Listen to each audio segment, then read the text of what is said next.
Price Lord. இன்றைய நாளுக்கான ஜெப குறிப்பு.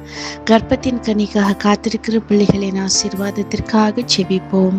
இசப்பா, உம்மை நன்றியுள்ள இருதயத்தோடு ஸ்தோத்தரிக்கிறோம். இசப்பா, குழந்தை பாக்கியத்துக்காக காத்திருக்கிற ஒவ்வொரு கணவன் மனைவியை உங்க ரத்தத்துக்குள்ள ஒப்பு கொடுக்கிறோம். இசப்பா, பிள்ளைங்களை ஆசீர்வாதிங்க. இசப்பா, பிள்ளைங்களுக்கு இந்த தாமதத்து நிமித்தம் இருக்கிற இந்த சோர்வுகள், கலக்கங்கள், மனவேதனைகளை மாற்றி கொடுங்க. இசப்பா, அப்பா, பிள்ளைங்களுக்கு ஒரு அற்புதம் உண்டாகட்டும். இசப்பா, அப்பா, இயற்கைக்கு அப்பாற்பட்ட அற்புதங்கள் பிள்ளைங்க வாழ்க்கையில நடக்கட்டும். ஏசப்பா, ஏசப்பா, பிள்ளைங்க அவங்களுடைய வாக்கு தத்தங்களை விசுவாசமாய் பற்றி கொண்டு ஜெபிக்கக்கூடிய கிருபைகள் பிள்ளைங்களுக்கு உண்டாகட்டும். ஏசப்பா, ஏசப்பா, பிள்ளைங்க தகப்பனே, அவங்க நிந்தனைக்கு பதிலாக இரட்டிப்பான சந்தோஷத்தை பிள்ளைங்க பெற்றுக்கொள்ள நீங்க கிருபை செய்யுங்க. ஏசப்பா, பிள்ளைங்களுடைய எல்லா கலக்கங்கள் அப்பா மாறி போகட்டும். ஏசப்பா, நீங்க பிள்ளைங்களை கர்ப்பத்தின் கனியினால் ஆசீர்வதிங்கப்பா. இயேசுவின் நாமத்தில் ஜெபிக்கிறோம் பிதாவே, ஆமீன்.